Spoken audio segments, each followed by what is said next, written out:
Hey folks, thanks for tuning in to the latest episode of Vinyl and Vision. Here we are with episode 120.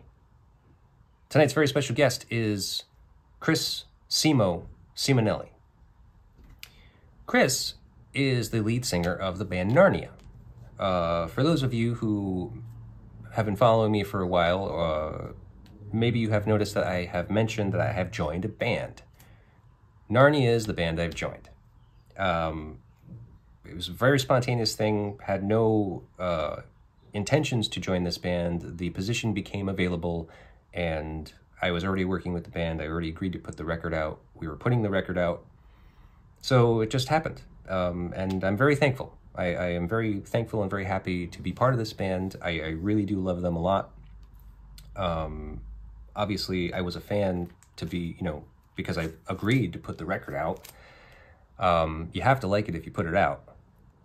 So it's been an honor. It's been an honor playing with them and playing with Chris. Chris is an amazing frontman. He is very high energy, incredible stage presence, and that was one of the things that drew me to this band and wanted me to help support them by putting the record out. I have seen them win over many a crowd,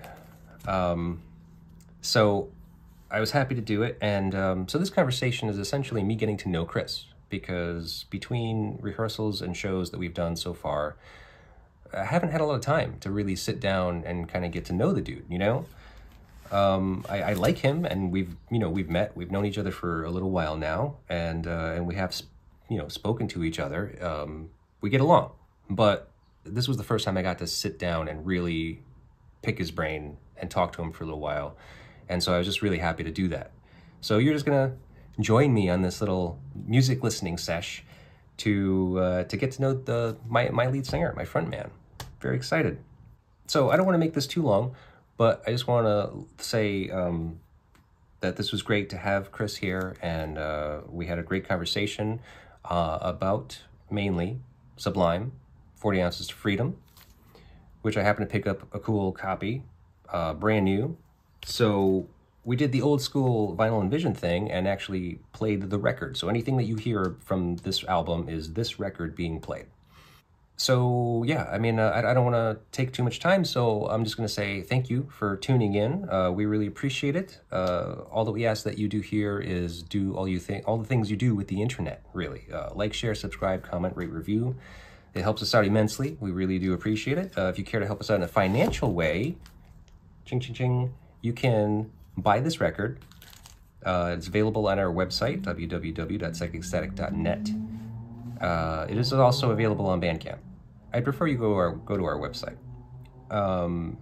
It's also available in some stores locally in Rhode Island, so you can, go into your local shops and see if you can find it. There should be a couple copies. Yeah, other than that, we really thank you very much, folks. Enjoy. This was the original idea, was to have the records out here. Sweet. And to have people come over for a little listen sesh. Sick. Yeah. So we're going back to the original. Yeah, format. because I happened to pick up a copy of the record that you wanted to talk about, and that was just spontaneous. Yeah, it was totally coincidental. Like, it came up, and I was like record hunting. I was just like, oh shit, I definitely need to get this, because if nothing else, I'll keep it for myself. Yeah. Yeah. Sick. So yeah, man. So thanks for coming. What are we drinking tonight? You're gonna have a seltzer? Yeah, right now I'm gonna, get crazy and have a Waterloo summer berry seltzer. All right. They're not a paid sponsor, so you don't have to worry about Okay. All right. giving the full details. But I'm gonna have a Rejects beer from the other night. Nice. Yeah. Cheers. Cheers, man. Thanks for coming. Yeah. Happy to be here. Rejects was a fun venue, a fun night out. Very cool place. Newport, kind of brewery, open air, kind of exposed to the water. Like, Yeah. it was beautiful. It was great. Yeah. I'd love to absolutely. go back there and either do some more shows or just see some shit. Yeah. I'm happy to have you here because I've been meaning to get to know you anyway. Cool. So why don't we just start from the beginning? Where were you born and raised? I was born in Providence. My parents are both from Mount Pleasant area, Italian, from the Italian neighborhoods. Mm-hmm. And then, over time, my dad had a construction business, and eventually um, that business started to grow, and he was buying land and building houses, and then he bought some land in Smithfield and ended up building a house there. So I moved there when I was like 4 or 5. Smithfield. So yeah, so grew up in Smithfield. Yeah. Oh, how was that for you? Um, it was cool. I liked it. There was space. I had a neighborhood with a lot of kids my age, a lot of similar interests. Grew up skateboarding, BMX. Yeah, We were building ramps and, half pipes in and tree Smithfield. forts and in Smithfield. This is Yeah. like the kind of ruralish area. Yeah, yeah, yeah. Yeah. There was actually two professional skateboarders, the LaChapelle brothers, Okay. and my Andy and Brad LaChapelle. They were from my neighborhood, and they were older than me, but like, you know, they were just kids we looked up to because I mean, those guys were riding half pipe and getting sponsored and Yeah. Were being they in older than contests. you, Yeah, or they were older than me. but just a little bit? Probably like 5 years, Hmm. so we were just like little kids, like watching them. We'd sit at the bottom of the ramps, like afraid to drop in and just watching these guys launch. I mean, they were incredible. Yeah. Yeah. So, and then they turned me on to a lot of other things as well. Music, back then they were blasting, AC/DC and Guns N' Roses and, Yeah. stuff that I wasn't really listening to at the time. And what year was this about, you think? And that must have been 85, Okay. And right? you were how old at that time? 10, 10. Okay. Yeah. So, 85 to 90. okay. But so like these kids are like 15, you're like 10, Yeah. and you're looking up to them. So wait, so was skateboarding a culture thing already at that point, especially here in Smithfield? I mean, like, I think if you talk about California, it's a different story, but Yeah. Yeah. I mean, not for everyone. But, you know, me and my friends, my brother, I had an older brother as well. We were into it, and at the time, it wasn't movies and things. It was magazines, yeah. getting all the latest magazines, the Thrashers and Okay. BMX Plus, and studying those and learning all the different, learning about the pros and reading about things they were into and whatnot. So Mm, I was into it. I was following it, right. as close as I could, and then seeing these guys do it. I mean, that's what I wanted to do, Yeah. But Skate yeah, specifically. skate, and then I transitioned to BMX. I really got into BMX. Okay. That was something that I just I like bikes and building them, and I'd buy like just a blank bike and just work on getting all the different components and having everything custom and piece it together and build your own Yeah. puzzle of a bike, which I really enjoyed. So Okay. Well, let's see. Wait, so back up a little bit. So you moved to Smithfield. You're about five years old. Your parents are in the house. You have siblings? yeah, I'm the youngest of three, so I have an oldest sister, then my brother, then Okay. And how old is your oldest sibling? my brother's 2 years older than me. My sister's 4 years older than me. Oh, okay. And so you're the youngest. I was the youngest. Yeah. All right. I was the youngest of like my whole family. Like all my cousins, they were Hmm. all older, but I was like the baby of the bunch Yeah. of that generation. Okay. And so, and in the house, what was music like growing up? My sister was definitely into like the 80s, like um pop stuff, you know. Okay. Uh, Wham, Lionel Richie, Respectable. All right. you know. I'm trying to think back to like her vinyl collection and her tape collection. I mean, Michael Jackson, Billy Joel, she was into Bruce Springsteen, Okay. so she was into all that Top 40s kind top of 40 stuff. stuff, yeah. Yeah. And my brother was more into like metal, he liked I mean, he was obsessed with Danzig. He was an artist as well, so he would Mm. like love Danzig's art. So he was always, drawing that and trying to recreate it. And then The he dark was stuff, the huh? dark stuff. Yeah, he was into that. But me and my brother shared a common like for hip hop, and I grew up listening to, Run DMC was probably like the first hip hop that I was into. Um, the Raising Hell album, the Tougher Than Leather albums, Okay.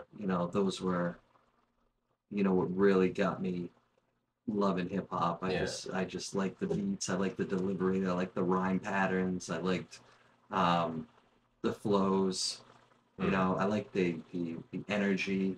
So it And all started kind of with Run DMC, and then I just, you know, went down a rat hole there and was trying to listen to as much as possible.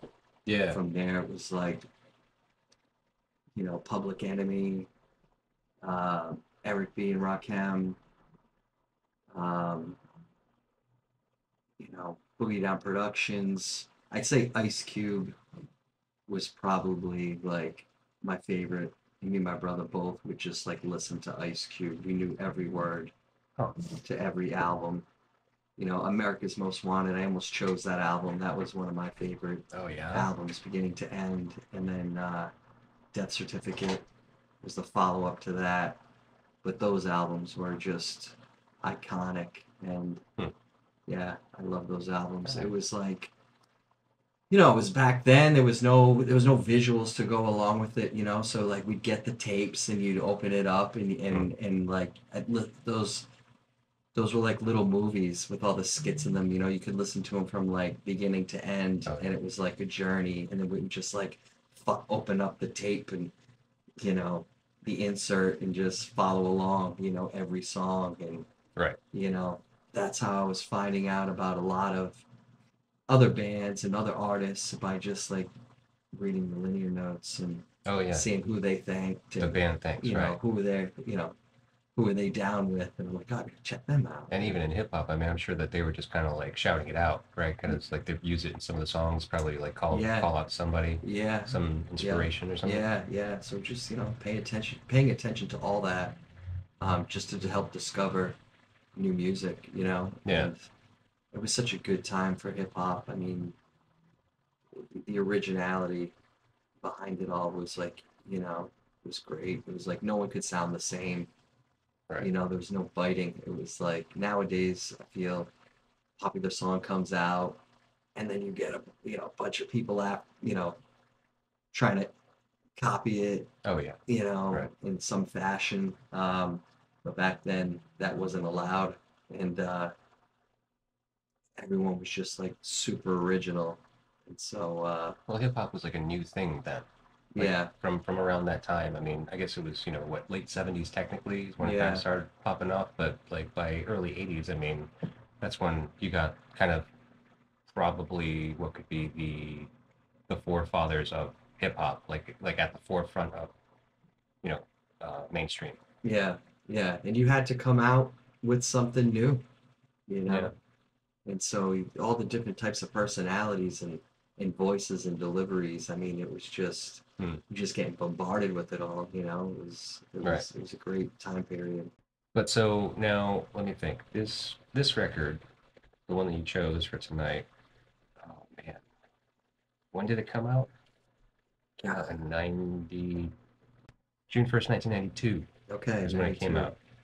Yeah, this album was very unique and special one for me. I mean, so then I had gotten into some punk rock, and I had a friend of mine. We were both into it, and Hmm. around high like 92, well 90s to like 94, we were like always sharing different bands. He'd find bands. Oh, you gotta listen to these guys, and we had this mutual love for punk, and we were going to a lot of shows. Going to Babyhead, and um, we'd go up to Boston, uh, venues out there, but Living Room, like a lot of local stuff. But Hmm.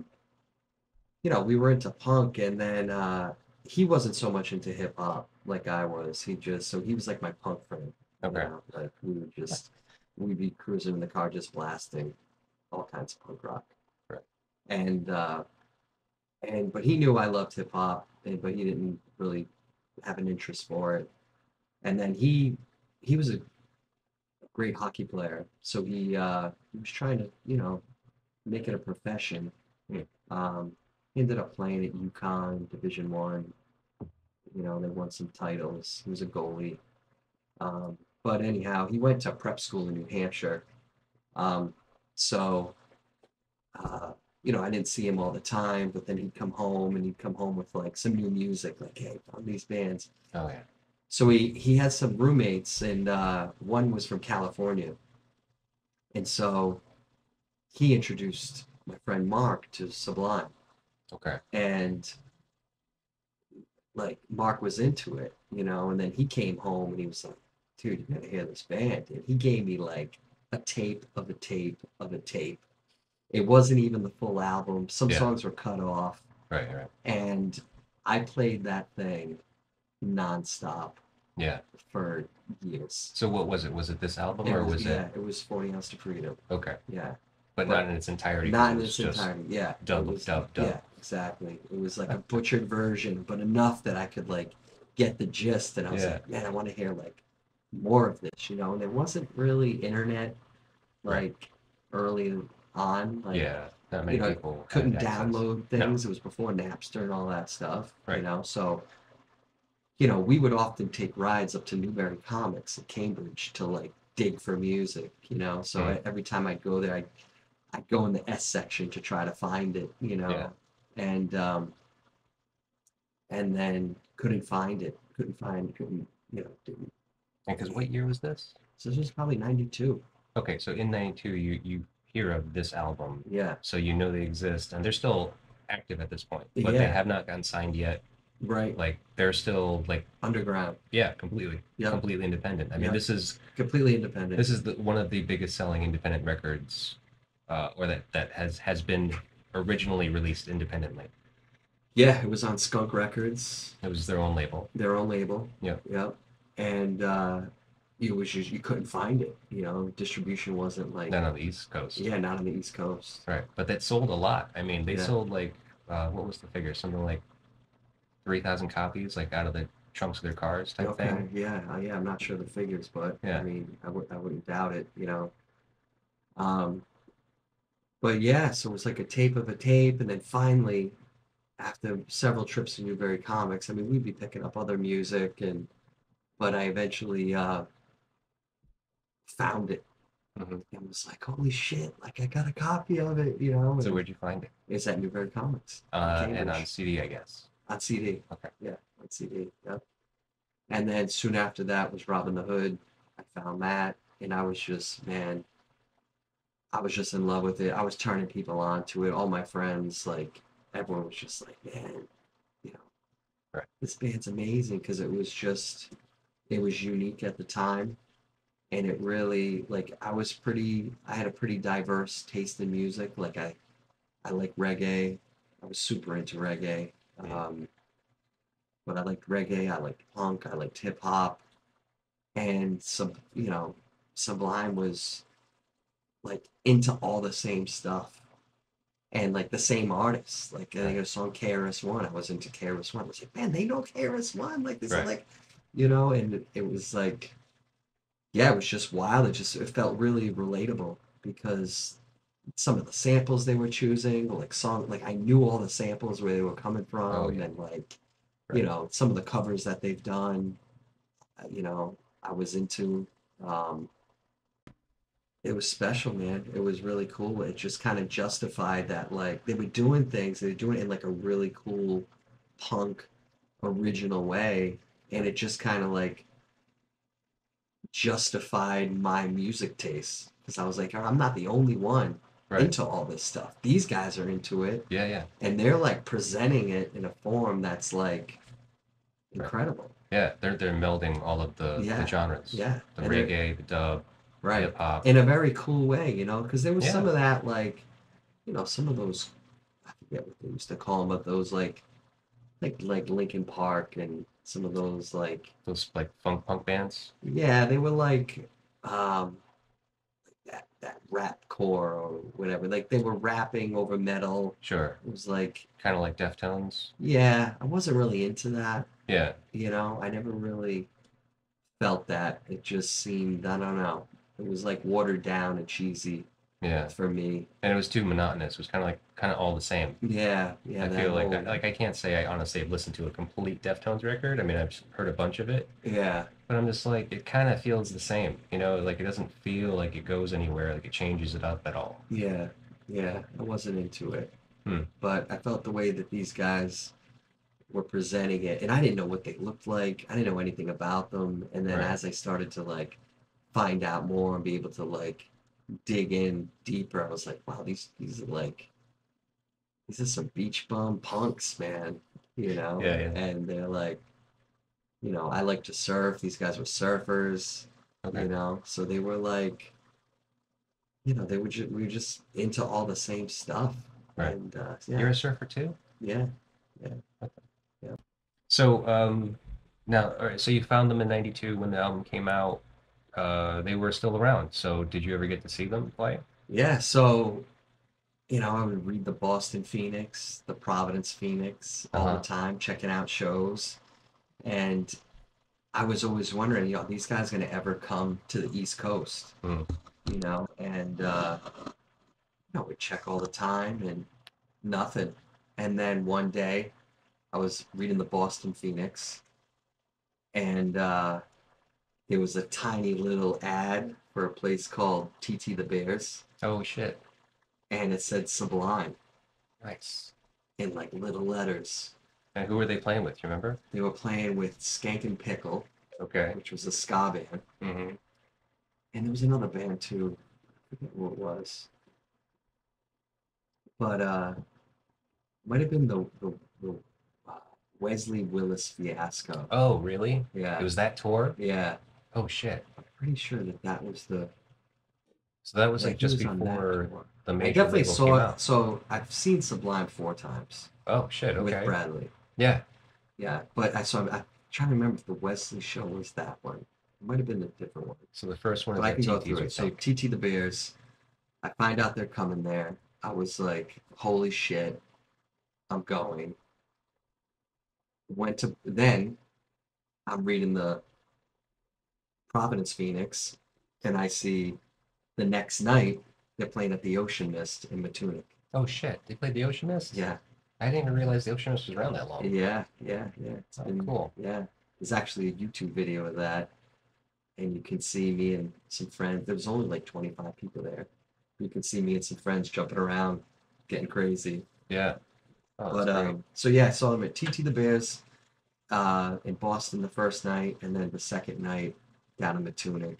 And you know, I got to meet them all because there was not a lot of people there. No Right. one really knew them, Uh-huh. you know. So um, I got to meet Miguel, who produced the album, the owner of Skunk Records. Right. You know, he toured with them at the time. Yeah. Got to meet him. Got to meet Bradley. You know, spoke to Bradley a lot in Matunic Oh shit. the next night. So what was that like? It was just awesome, man. It was like it was cold. It was winter time. Bradley was wearing like I guess most shows he wouldn't wear a shirt. He took it. He had no shirt on, and he usually just wore like beach shorts and no shoes. But he had sweatpants on with like shorts over them. Interesting outfit with no shirt on, and yeah, man, it was like it was amazing. He Yeah. was playing all these songs that like you know I was super into, knew every word to everything, and I was just singing along and like my happy place, man. So you saw him 4 times? So Yeah, that's two. Where are so the other that's two? two. The third time was the Warp Tour. Oh, They okay. played the Warp Tour in Northampton, Oh, all right. you know. So I went out to that. So That that must have been was. 93 or Did something. It it was like seem one of like the they were? first Warp Tours. Yeah, yeah. No, it was. It was actually the first Was Warped it the Tour. first one? Yeah, yeah. Yeah, yeah. Because they got asked to leave that tour. So because they were Makes kind of a sense. mess from what They I were a hot realized. mess. Yeah, Yeah. they always had their dog. rolling with them. Bradley obviously had, his issues with substance abuse, Right. Um, so, sometimes the music would be great, sometimes it'd be a lot of mistakes, and, Right. you know, fuck ups, they'd start over. Sometimes he'd be obviously intoxicated. Yeah, Sometimes yeah, he looked like he could do it. yeah. But, and he had a voice on him. Man, that's the other thing that's like underrated. Like Right. he could sing, and he had a incredible voice. So, you see this guy who's kind of rough and rugged and tattooed and got his bare belly and he's singing punk rock. I mean, they would cover Bad Brains, Minor Threat, like their live shows, they would cover even more. Right. And but then he'd sing like, you know, Bad Fish or like I Saw Red, and like you really get to hear his like vocal capabilities, Right. and it was incredible, man. I mean, yeah, so incredible. I mean, Hmm. he spawned a whole genre of music and followers Oh yeah. that till this day, like there was none of that stuff at the time. Like they were a pioneer. We talked about pioneers earlier. To me, Yeah. they were a pioneer of a certain sound, and it was from there came a lot of like the reggae rock stuff, right? But they weren't just reggae rock. Like they played reggae Yeah. and they played rock, but like you got like the revolutions and Hmm. you know iration and slightly stupid.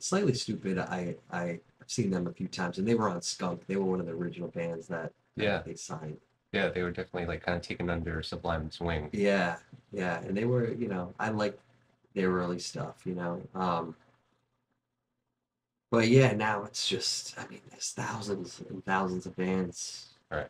doing that, especially out west, I bet. right? You don't see it as much on the East Coast, but Right. um, yeah, because they were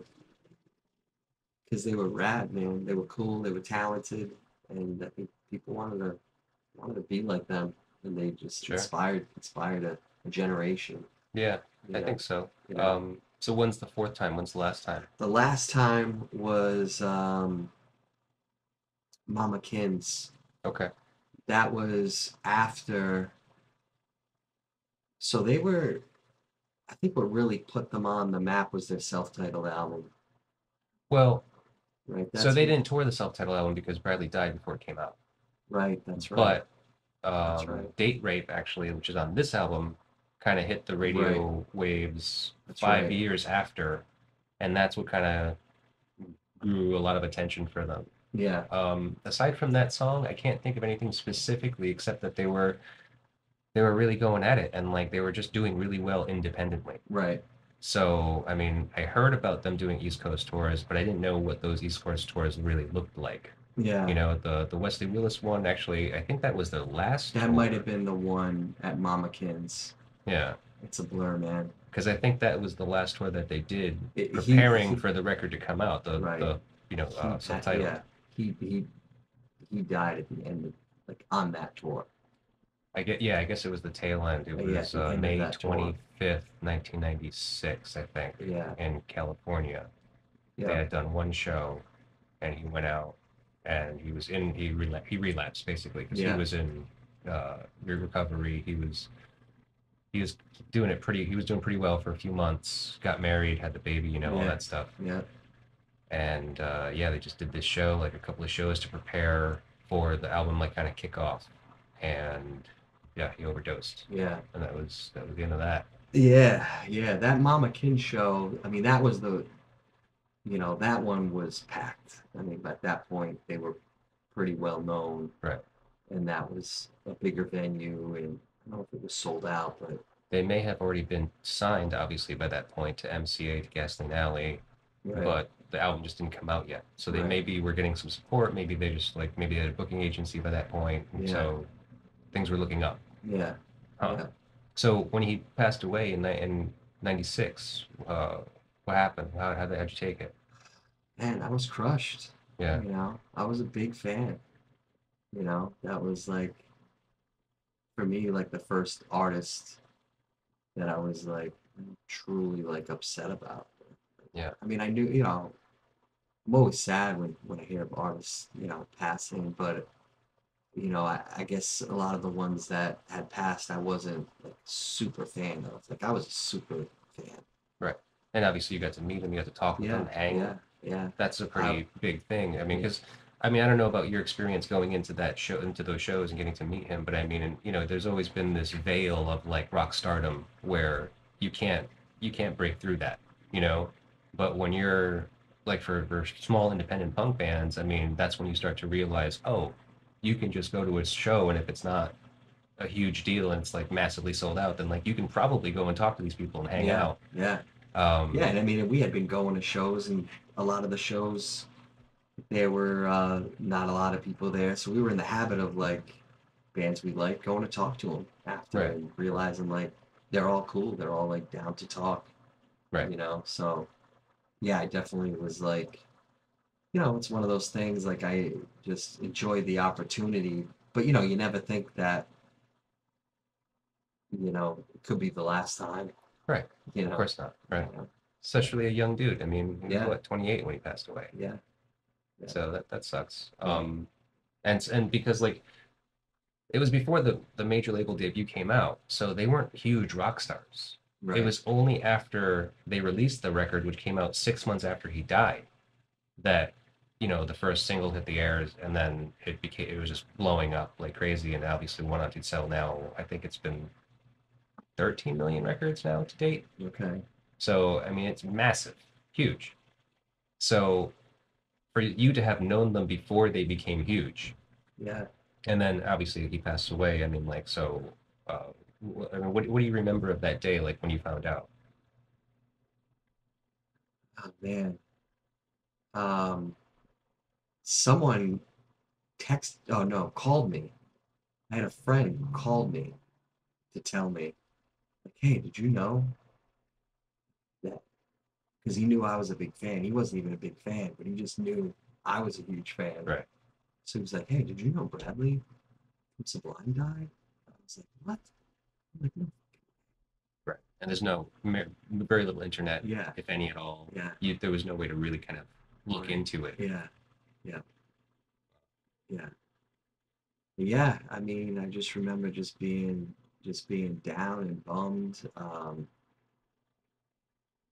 I probably shed some tears, you know. I don't recall if I was just more upset and confused to know that like that was the end, you know, because Right, I was still just everything they were coming out with was just fresh and new, and right. just And great. wanted yeah, creative. You just want to hear more of what they were gonna do, you know. Hmm. Um, but yeah, man, I was bummed, upset, all of those things. Okay. Yeah, Hmm. And you were early 20s, yeah, early 96? 20s. Yeah, Okay. I was 16 then. And I didn't know him. I didn't know the band. yeah, Like I was only just hearing. I only like got into them when that album came out, and then I yeah, went back to this album, found this one, yeah, and Robin the Hood afterwards, and so then I kind of started yeah. diving into all of it, and I love it. I really do love You it. know, and that's why, like, you know, I thought twice about this album because it kind of became more mainstream Hmm. after the self-titled, Oh and a yeah, lot of people just knew of them from that. And I right. feel like that album kind of gets categorized into that new genre of reggae rock Sure, but I mean, scene. as far as the Sublime catalog is concerned, this is probably the best record. Yeah, I yeah, mean, people will debate maybe the self-titled is the better record. I don't know if that's true. yeah. I mean, I like Robin Hood like just as much too. That album's awesome. I You know, can I I'm can a big fan of that one. I like a lot of tracks on it. I can't say that I like the whole album. See, that's the thing about this album, though. I mean, like this one, as long as it is, as many tracks as it's got, I mean, it's a pretty solid listen. Yeah, yeah, From beginning to end. I mean, there's very little you'll skip. yeah, If anything. yeah. And this one came to mind too because you know it's at the time I was you know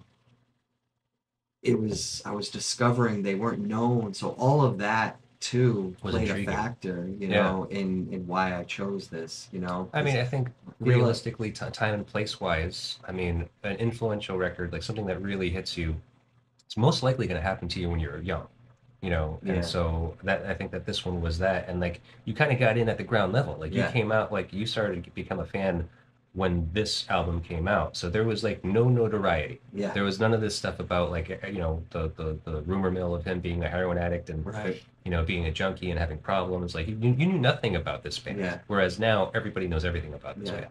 yeah, And then like to see the progression from this album to Robin the Hood to the self-titled album. I mean, like yeah, you must have seen it as like hit after hit, basically, yeah, yeah. right? And I just love the DIY kind of sound to this album on Yeah. Robin the Hood. It wasn't overly produced, like Mhm. self-titled obviously was, engineered and sounded amazing. They had a much bigger budget and they were Yeah, doing it in professional studios. exactly, Yeah. but I still love the kind of the grittiness to this and how they Hmm. still made it like still sounds amazing, with all everything that they dumped on top of those tracks, Right. from the overdubs and the 808 drums and the Yeah. samples and the scratching. It's like, you know, it's it was just awesome. Not a lot of people were doing No, I can't think of any good example. that. Yeah. So it's funny. I mean, did you know how this record was recorded? Oh man, I have to think back. It's been a blur, but was it a 4 track? No, actually, that's probably closer to Robin the Hood. Yeah, But so what happened was the Miguel you were talking about, yeah, Michael Happold. yeah, He was a engineering student, and so basically he had to, as part of uh, his academics, he actually had to bring a band in and record them, and then present his recording to his teacher and actually have it graded. So, and then like there had to be some logistics to it. Like the band had to have some proof of being an actual working band. okay, So like a band that had like flyers because of shows they were doing or yeah, something. Like he had to bring in some proof that's like this is a real working band. But so he brought him in, and that's how they did their first demo. The Jai Won't Pay the Bills. They did with yeah, him at this school, okay, and they would just go after hours. Like they would break in essentially after like 9:30 and just record all night long until early in the morning. wow, And so they did the same with this one. oh sick, yeah, I never knew that story. Yeah. So they didn't pay like anything for Yeah, this record, yeah, basically. cool, man. Yeah, I Even know, adds right? another layer. It helps. It helps to know a guy. Yeah, for All right. Well, real. look, crack that record open. Let's put it on. Sick. It's fresh. I have it on vinyl as well. Um, I've got a couple of like a couple of limited edition like picture ones Oh, that cool. they came out with. Those are fairly valuable. Yeah, I think so. Yeah. I mean, not that you're looking to sell or anything, but Yeah, that's what I do. I keep I my know you do. I know that's where I first kind of talked to you. oh, what, because of record sales? I saw you at a like we met Oh, and an estate sale. at a state sale. Yeah, yeah, yeah. Like we had met prior, but then like I didn't really know you, and then I bumped into you at that. That's right. You were looking for There's two in here. yeah, it's a double album, man. Wow. Look at this. Yeah, it's side 3 and 4. This looks like a 2016 pressing. And it's from Poland too. It's pressed in Poland. Hmm. I don't know why it's a foreign copy, but it is. So Great I was cover. looking over the Always back love of the it. cover. Oh yeah, Yeah. it's great art. Opie Iconic now. Ortiz. Yeah, Opie. Yeah. I've seen him I saw him last summer, still touring with Long Beach Dub All Stars. Oh yeah. Um, they played at the Ocean Mist. Oh cool. Yeah, he's still making music. Still doing the art too. Still doing tats and all that. Yeah, still doing tattoos. You ever get a tattoo? Or you No, tattoos? no, You're not into them. no. I've just never. I don't know. Anytime I've thought of one, I've held off, and when I look back at what I would have gotten, I'm like, I almost got Sublime tattoo. Across your back. Yeah. Um, Then I there'd was, be no question. We would have been talking about that record no matter what. yeah, right. But yeah, no, tattoos. I do think someday maybe going to talk to Opie, getting something from him. Maybe that'd be cool. That'd be like legendary. Yeah,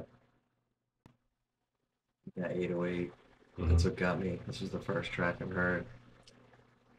I didn't know anything about hip hop production when I first heard this, but I remember hearing this. I was just like, "Holy shit! Like, Oh yeah, and I this is a have some cool friends that song." were into like car stereos Oh and yeah. had like the big speaker boxes in the back of their trunks and like subwoofers.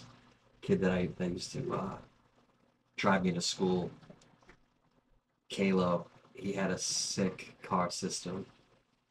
In most car systems, people would be playing hip hop, but we would be blasting punk with the bass turned up and playing like this record. And just remember it, just sitting there, feeling it because it was so obnoxiously loud in the back of the car. Yeah. But it was a good way to listen to, an album. Hmm. Absolutely. Just gonna pick it up right there. Um, so yeah, this song, I mean, like I was saying, I really love this song. Yeah, Never really truly understood it, but it seems to me that ruca is a Spanish slang for a mistress, let's that's call right. it. Yeah, You knew that? I knew that. Oh, you know all the pertinent information. Not all of them, but I knew that. Right. So I mean, it's just funny. I mean, like, um, yeah. So essentially, this song is Bradley having to come to grips with infidelity, right? So because he's like kind of like, it sounds like he's having this battle of like morality, being like, this girl's hitting on me, but I gotta like be faithful to my ruka at home, or my hyena, right? Is Yeah, what he calls yeah, her, yeah. the princess, the queen, whatever you want to call it. Right.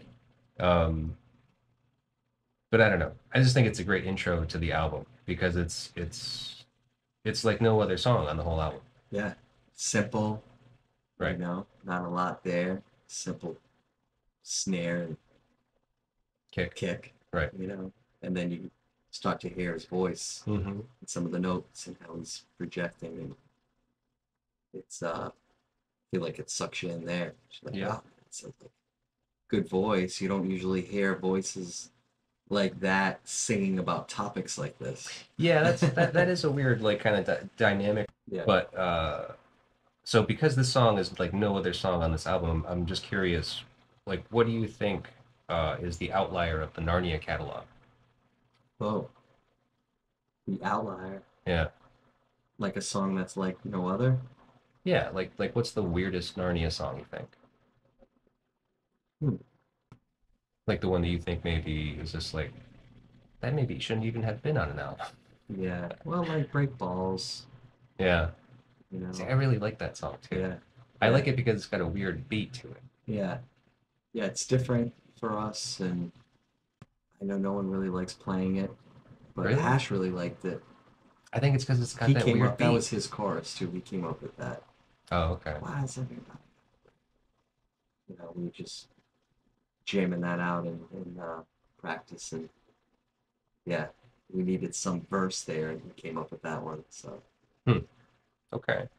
Interesting though. I mean, I like that song. I like that song a lot. Um, you don't think that an outlier would be like Nebulous or Underwater? yeah, yeah, those two came to mind. But Yeah. yeah, Only because they're kind of like almost a different genre. They're kind of not punk. yeah, yeah. Thin Ice too. See, that's what I love about your fucking band. Okay, so can I just tell you this? My So, band. It's now your well, band as it's not well. my band. It's not my band. I You're mean, playing in it, not until man. I start writing some stuff with the band. But I Yeah. mean, so I was in talks with Frank because Frank's my friend, and we were just talking about it because I'm the record guy. I remember he asked me like we were talking just about figures, just like what does it cost to make a record? Like how what how would we go about doing this? Like what's how would you want to do it if you were going to do it? All this shit. Until finally one day he calls me and just like, hey, so are you like sure about putting that record out? It's like, well, yeah. I mean, I told you I wanted to. I haven't heard a single note of the record, mind you, but when we're having all these conversations. So I was just like, well, yeah, I mean, I'll do it.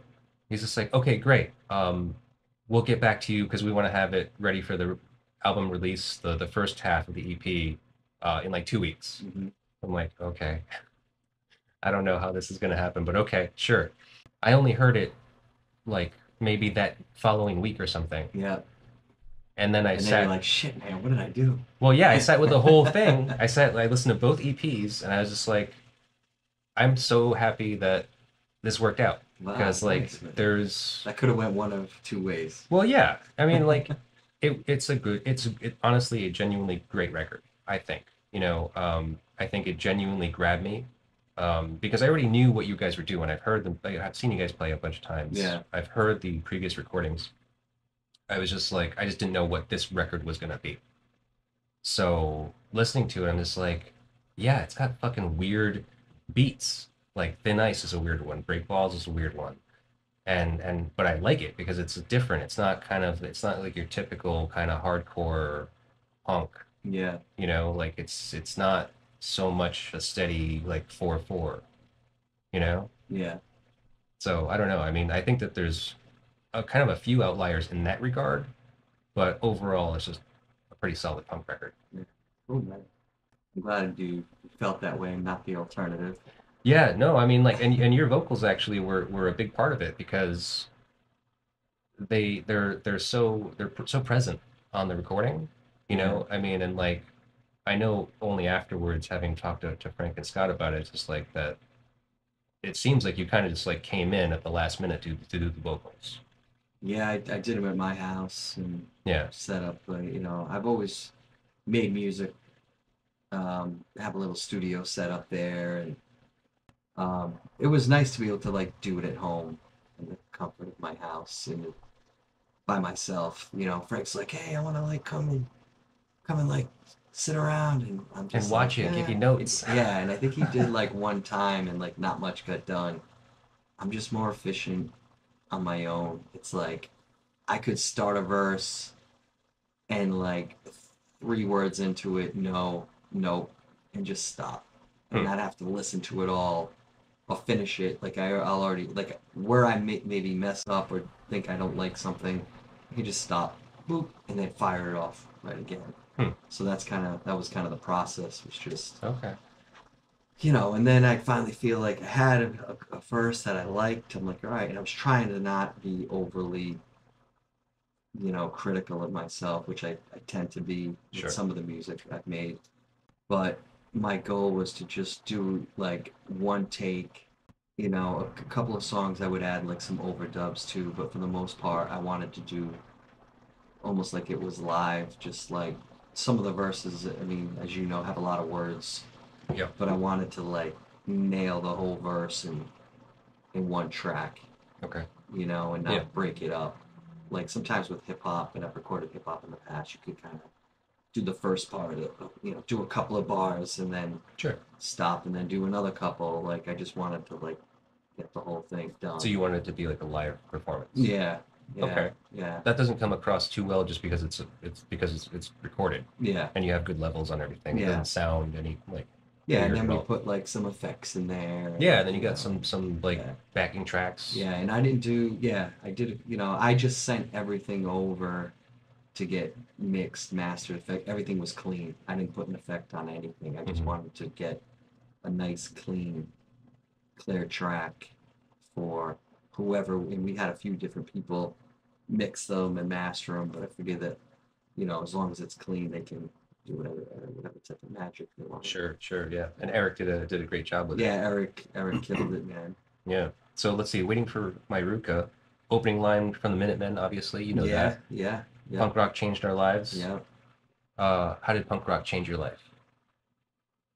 Oh man, it definitely did. It just got me going to shows, got me going to see bands, got me into like the whole independent music. Like I Hmm. didn't want to listen to anything that was on a label. I was just like, oh, this is like I just love the whole DIY part of it, Yeah. an element of it. Like you can make this on a budget, and and it can sound awesome, and you know you can discover bands that have a lot of talent that just haven't been found yet, like Sublime, Sure. you know. Yeah. But I think that's how it kind of changed my life, and knowing that there was more out there than what my sister was playing. Like, I mean, I liked some, look, I don't have anything against pop music, I think but it wasn't what I'd be blasting in my car, you know what I mean? Yeah. But it was just nice to open my world up to the independent scene. Sure. Yeah. Seems more interesting at most times too, because it's just like it's kind of like your thing, you know. Yeah, Whereas it's like everyone's talking about what's on the radio and like what's on MTV, yeah, when you can find an album like a punk record or something that has no good distribution, no music video, yeah, and you can kind of call it your own. That's definitely like I don't know, kind of means more to you. yeah, yeah. And what I really like too is like, you'd find these bands, and they'd had these recordings. Maybe they were 4 tracks or done on the cheap, and then you'd go see them live. And I mean, it sounded, no matter how fast it was, it sounded exactly like the albums. Hmm. That was my experience. Where sometimes you see these pop performers who have all this production, you see them live, and it's off, or Yeah. maybe the production helps out so much, but just when you hear it recorded raw and you see it live and it's raw, it's just nice to like be able to put that visual to the album, be like, wow, this is like a whole package. Yeah. Okay. Well, let's move on to 40 ounces to freedom. Sounds pretty good, man. Yeah, I can't wait to put this on like in the house, just like let it play. it's a good one, beginning to end. I said that, man. I know. Like, look, some people have a problem with Sublime, maybe this even of this album, and for a number of reasons, and some good, some maybe unwarranted, but it's uh it's a good album. It's just a fucking good album. I mean, like, look, you put some of the stupid things aside, and you can't deny that it's a good album. You know, like maybe lyrically, it's not the most mature record in the world, Right.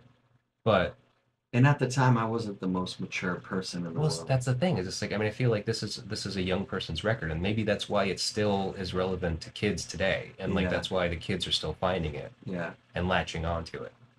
I mean, 40 Ounces of Freedom alone. I mean, it's like it's been said that Bradley wrote what he knew. right. I mean, Yeah. and this is just like Which was kind of like what hip hop was yeah, too. right, People were just rapping about what they did every day and what they do and what they know. yeah, the And that, neighborhood that they grow up in, right. like what they see in their Yeah, neighborhood. yeah, So this one, um, I don't know. Well, this song so not seemingly sophisticated, but still poetic.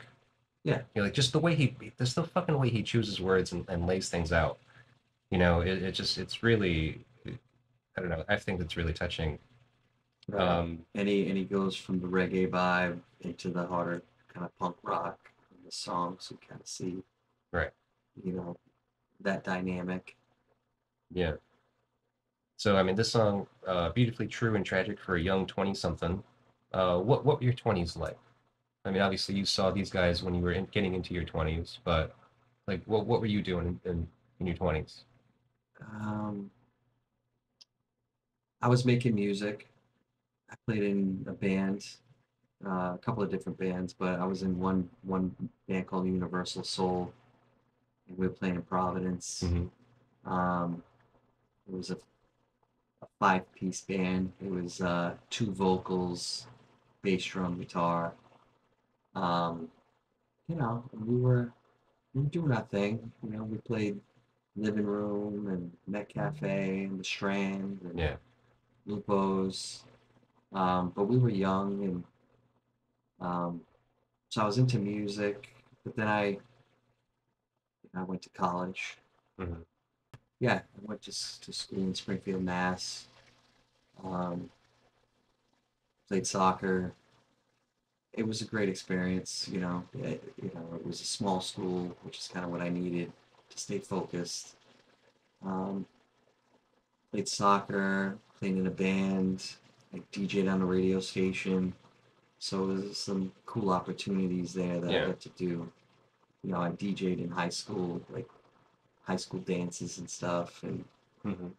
but it was cool to like be on the radio. You know? Oh yeah. Yeah, Huh. it was 105.1 WNEK, and I had the late night show Friday night, and then I'd bring people into the studio and play all kinds of music. People would come in freestyle. We'd make crank calls. I mean, the Jerky Boys were big at the time.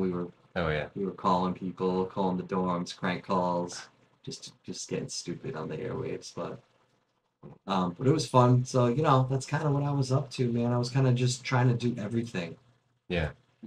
I was into so much, man. I had so many different outlets, and I was just trying to do it all, just juggle it all. I feel like to this day I'm still doing that. Right. Probably to a fault. Like I need to, Right.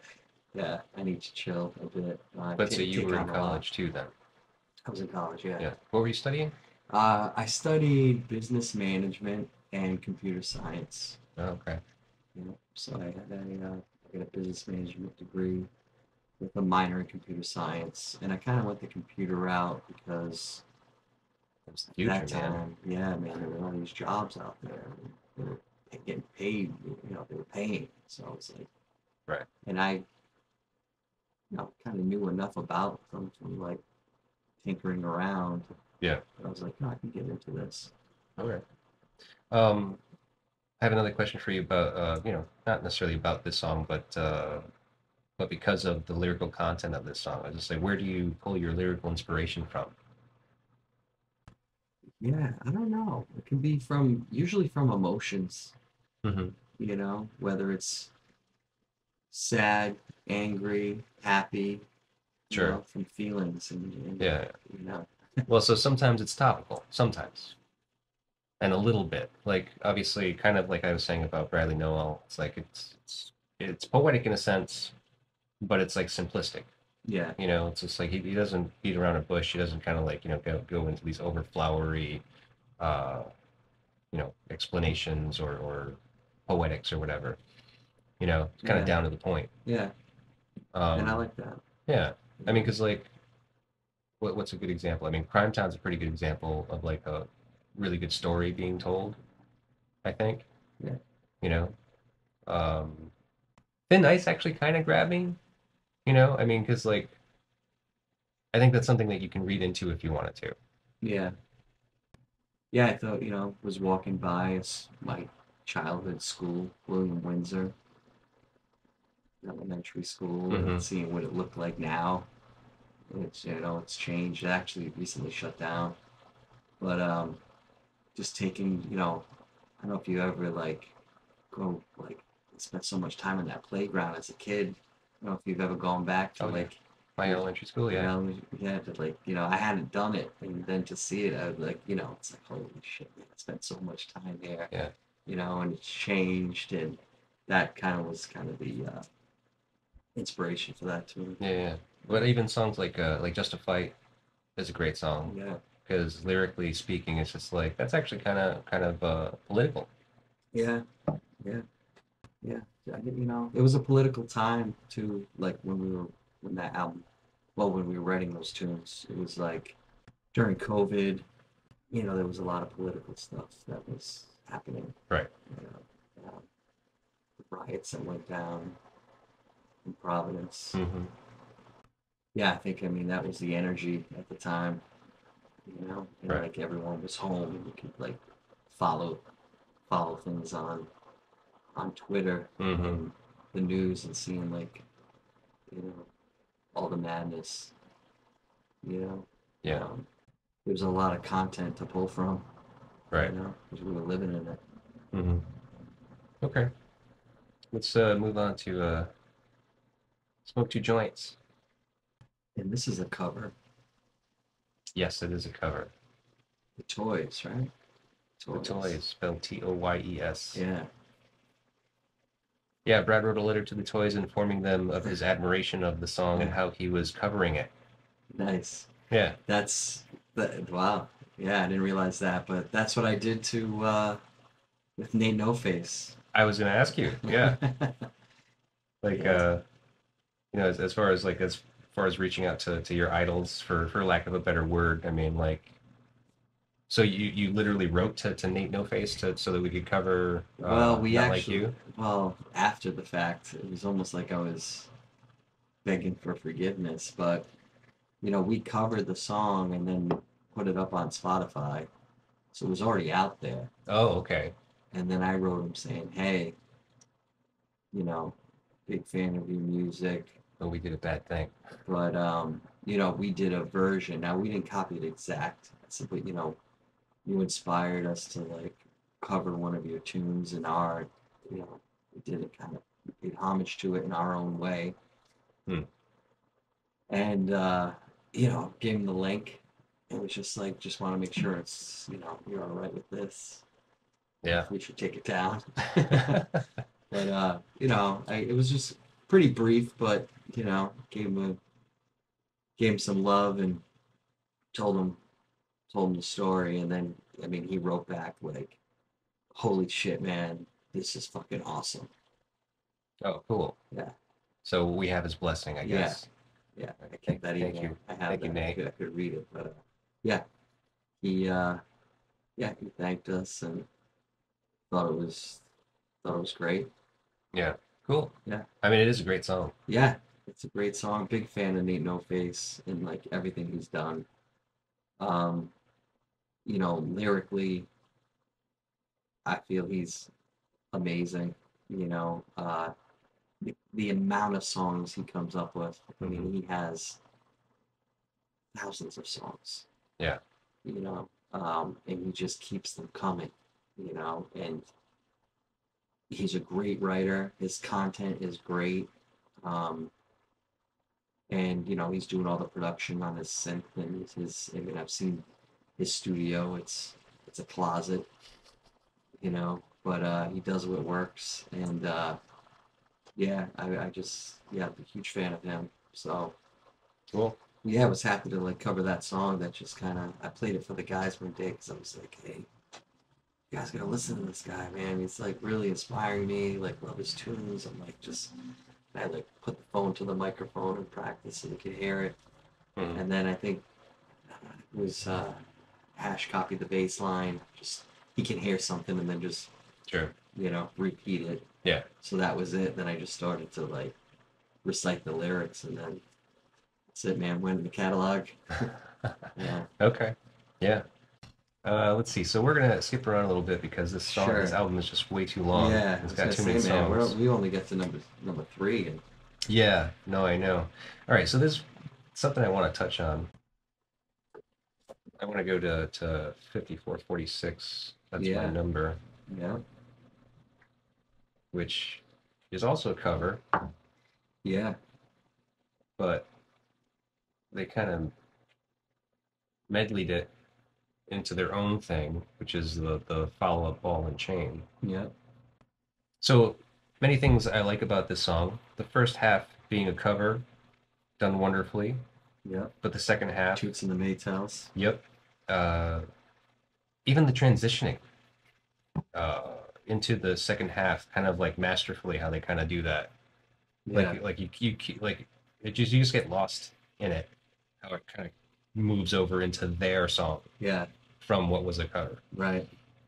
Um, the only thing, unfortunately, that I have to say about this song is that Brad is so eloquently describes his disdain for marriage by the end of the song, by the ball and chain part, you know?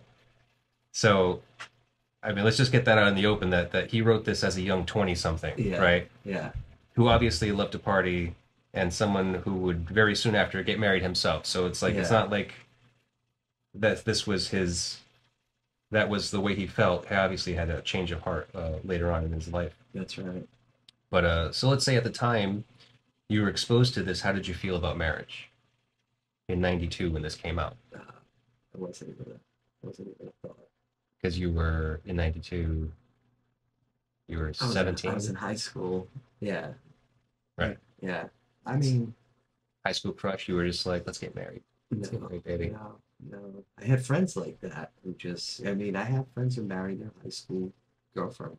There's a few of them, but not me, I mean, hey, you know what? It worked out for them, so cool. They have kids and they're happy, and Sure. that's all that matters. So maybe I mean, it worked, Right. but um, I wasn't looking to settle down. I had things I wanted to do, Not at 17. see, yeah, Yeah. yeah. I mean, I had girlfriends and loves and breakups and heartbreak and lived through all that. Yeah. You know what I mean? Sure. It only makes you stronger. It makes you a better partner, I feel. Yeah, yeah. So, um, but marriage was, not at this time. Not at 17. No, Okay. but now I'm married. That's right. Yeah, you're expecting your second child. That's right. Yeah, that's super happy. It's some pretty wonderful times. I mean, I've been there. I mean, Yeah, I have two kids now, but they're like 16 and 14. yeah, So, yeah, but I remember when they were babies, when they were little, and I was just like, it was madness yeah, in a good way. I mean, it was yeah, beautiful like to have them around and to see them growing and all that stuff. yeah, Um, and my wife too. Not to discredit her in any way. I mean, like it's just the whole family experience has been so fulfilling in a way. awesome, man. Yeah, I mean that's all you can that's all you can hope for, I guess. Yeah, yeah. I love it, man. Good. I'm I love glad you hearing the do. success stories. Yeah. I mean, not every, not all of them work out, Yeah, but I mean, and it's not a very good success rate either, really, right, to be realistic. right, So, I mean, I don't know. Like I grapple with that idea all the time. Even before I got married, I always kind of thought to myself, it's just like, why fucking bother doing that? I mean, it's just like, and now being married, I mean, I know that if whatever happens, like if we were to separate, I would never get married again. never Doesn't say it? never. Well, it just doesn't seem worth it. I mean, I don't know. Yeah, It is a strange institution, but I don't know. As a young 20 something, I understand. I relate to this song and I really like it. I just love the way he said it. yeah, It's just one of those things that he had a way to state the way he felt about things. So that's all about that song. I didn't really have any much else after. It's just a great song. yeah, solid. Um, so then the song after that is Bad Fish. Yeah, I feel like this was definitely one of the more popular ones on the album. Bit ballad-esque. Yeah, How do you feel about a ballad? I love them. I love a good ballad. Now, what about in your punk life? As a a very young person, teen, let's just say, getting exposed to punk and being turned on by it. What does a ballad do for you at that point? Yeah, I probably wasn't feeling them as much then, but I don't know. When I think ballads, I mean, I definitely had the era prior to punk where I was listening to like, "Home Sweet Home" by Motley Crue. Oh, okay. Yeah, that's kind of a ballad. Kind of a Yeah, ballad, yeah. I guess so. In the hair metal way, In yes, the it's a hair metal ballad. way. Yeah, I don't know. I think a good ballad, you know, is good. Do you So, see yourself making a ballad anytime soon? probably not. I don't think I have the chops for that. Yeah, you're gonna have to work on it. Work on I your on have to your on work your on it. harmonies and stuff. Yeah, Yeah. yeah. But we could try. I'll have to sit down, get really in touch with myself. Okay.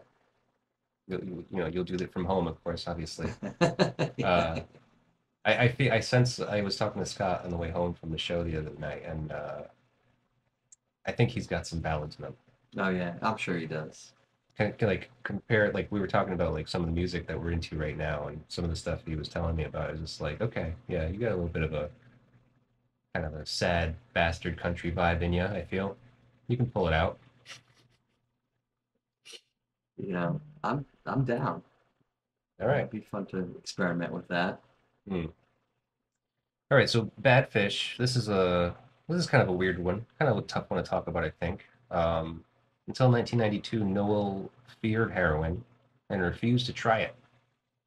It is suggested that the term badfish is slang for a heroin user who gets someone else hooked on the drug, or a heroin addict. And the song is described as being an anti-drug song to the scene that Sublime frequented early on, or as being written about Noel's drug addiction. Um, did you know anything about that? Like the term badfish meaning like someone Yeah, that turns yeah, someone else onto. yeah. I looked into it, Okay. um, but thanks for the refresher. It's been a Yeah. while. It's been a while, but yes, now that you bring all that up, I recall it. Yeah, yeah. Yeah, I don't know. I think the most tragic part of Bradley's story is the fact that he took up heroin use because that's what rock stars were doing, and it would help inform and inspire his creativity. That's like what he said. That's like what his wife said that he Yeah, told her. yeah, and I mean, here it does. You know, I Yeah. mean, Oh, so you want to try no, it? no, no. I mean, no. But you think of a lot of great musicians that, you know, I feel like were using that drug and coming out with like amazing stuff, Right. and then if you stop it, where are you gonna pull from, you Right. know? Um, Obviously, I don't think you have a problem with any substances, but do you feel like anything helps bring inspiration to you? um, yeah, like I was saying before, just like deep feelings, things that trigger me one way or the other, you Yeah. know. Right. Lately, that hasn't been the case, I Yeah. just, Mostly sober. yeah, yeah, lately, I just, yeah, I mean, it's new, but I haven't been drinking. It's been months, um, and I don't miss it. So I don't know. I could drink tomorrow. Like I didn't. I didn't start it for any reason. I don't know. I was on vacation and um, I found myself, and I was with, my wife who wasn't drinking. She's pregnant, and I found myself like just having drinks just to drink, but like I wasn't getting drunk. It was just like I'll have a drink here, a drink there, drink here, drink there, and then Hmm. I'm just like still get a little foggy in the morning or whatever. And I think I'm just like, you know what? I'll get something else. Try that. And then I I haven't missed it and haven't gone back. So we'll Cool, see man. what happens. Yeah, Yeah. yeah, Ride it for as long as you got it. Like as long as you feel like it does you right. yeah. Okay. Fair enough. Um, let's skip down to New Thrash.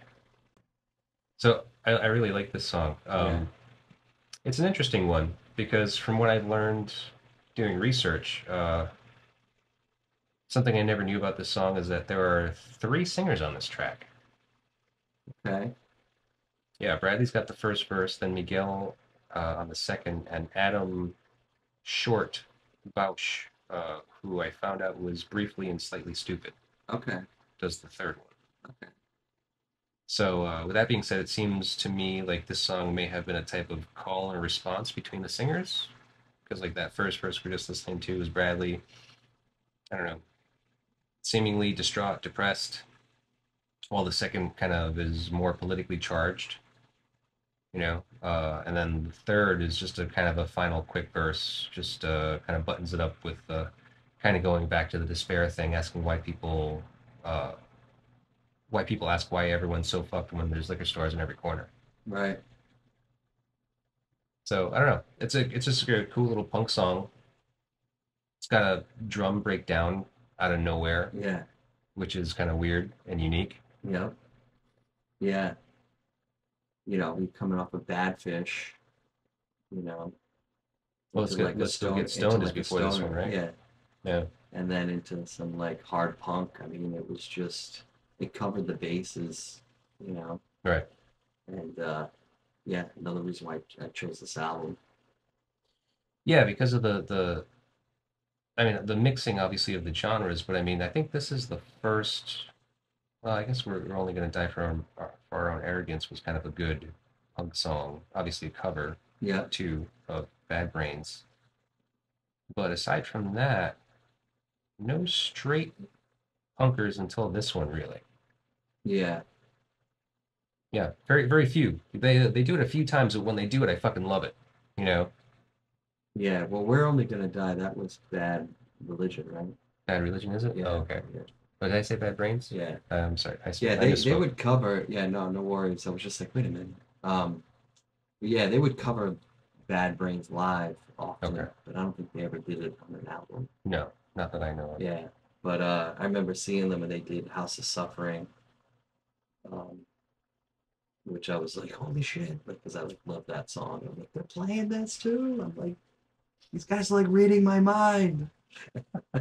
Yeah, it seems like you shared a lot with them. Actually, it just kind of makes it fitting that you should choose this record. All right, let's just keep on skipping. Scarlet Begonias we're gonna have to skip. That's the Grateful Dead cover Grateful Dead cover. with Were you that a cool Grateful little. Dead fan? I had friends that were into them. I've never seen them. My friends were going to shows. To me, it was like hippie stuff, but Yeah, I think I didn't mind it.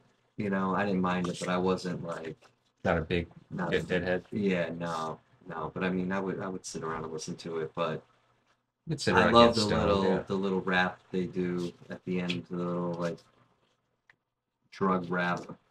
Oh, right. It's pretty funny. I feel like again they took you know an average cover song and like made it their own by adding that verse at the end. Yeah. Well, I think maybe that's something I wasn't thinking about was that how even though they would do a lot of covers, they'd really make them their own. Like it seems seldom that they would do a cover straight. Like they kind of had to add their own little flair to it Yeah. in one way or another. Yeah, and then there were songs or like verses that I would hear that I didn't even know were from songs. And Oh, then I right. would hear these songs later. I'd be like, oh shit, they stole that verse? Like I thought would, Yeah, or a phrase or yeah, something. like a Yeah, phrase.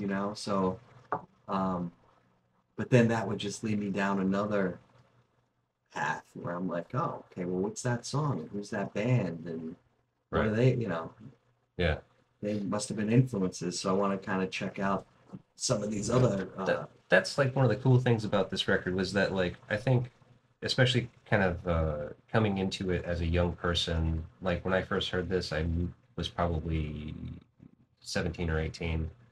Um, and you don't know a lot, but you end up like being exposed to so much through it. It's kind of a gateway to get you turned on to a bunch of things. Just kind of like, you're saying like reading through the liner notes of a cassette and just yeah, read the thanks and or hip hop's bands or acts that are like calling out to inspirations of theirs. This is very much the same. Not only do they kind of you know uh, like call bands and artists out by name in some of the songs, but they pull some of their lyrics from like phrases from lyrics yeah, or sayings or something. Like even the whole racism is schism thing from Beastie Boys. It's just right, like, right. and I don't know. And I guess like it kind of feels like them, but then when you start to hear where these songs came from, and you're like, oh, that's where it came from. Like he didn't come up with that on his own, Yeah, but he threw it in there just so you kind of knew. yeah, It's yeah, wild. yeah. Yeah, it was great because most of the stuff like I knew and liked. So I'm like, he's pulling from things that I was listening to on the regular, and it was just cool to see that. Right. Okay. Well, I got a question for you for this next song, DJs. Yeah, This almost feels like kind of more of like a hip hop song. Like it seems yeah, very inorganic as opposed to like what punk rock feels like when you're listening to it, where it's just like, I know that's a drum kit, I know that's a bass guitar, I know yeah. that's a guitar. Um, but I don't know. Do you know anything about the DJ culture in West Coast and like from Long Beach, where these guys were coming from? Um, no, not. I mean, I know a lot about DJ culture, but at the time, and I know like it's huge. I mean, the Bay Area has some of the best DJs Okay. to ever come out. I mean, when it comes to like technical DJs, like turntablist style DJs, like Mixmaster Mike, who was with the Beastie Boys, and Yep. Q-Bird and Invisible Scratch Pickles. I mean, that was a whole genre of music that was being done just on turntables. I mean, they just took it to another level, Hmm. you know. So I know that scene, but I think at the time, I think a lot of the DJs that they're um, shouting out and have paid homage to are just like, those independent DJs on the radios, like like, they had a song, listen to DJs. It was, Opie wrote the lyrics for that one. Okay. Um, and he was from Long Beach, but it reminds me of like Peter Dante, like Peter Dante from 90.3, Hmm. who was just, was to the left of the dial, right? All like college radios or Yeah. just independent radio, just playing stuff that isn't top 40 that you don't hear all the time. But usually the people that are hosting those shows are like doing it for the love of music, right? Usually Right. not very well paid, but they have a deep knowledge and appreciation for music. So Peter Dante was he recently passed away, but he did the reggae showcase um, like every Sunday from like 3 to 6, Hmm. and it was, I mean, I was educational, because he would talk about, he had this awesome voice, like that song was Steel Pulse off of their second album, pressed at, and he would just give you like the history of like Yeah. where all the pressings were, who produced it, and the Okay. year, and like, and I feel like they must have had, and I'm sure they had similar DJs out there that were, playing this stuff Right. on the airwaves, and I think they were, giving shout outs to that. Oh, Um, okay. Yeah, because I'm curious. I mean, like, I feel like having listened to all of the Sublime records, DJ comes up a lot. yeah, So I didn't know if there was something specifically that I just haven't found in my research at all. yeah. Um, Other than that, I mean, like, obviously you have been speaking about DJing yourself. You've been a DJ for a long time. I mean, like, how do you even get involved in that? I don't know, man.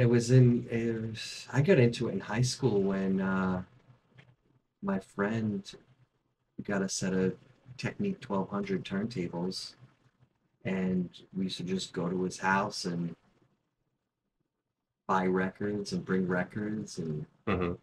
and listen to them, and then try to mix them, and then next thing you know, we were doing like high school dances and taking turns, and Yeah.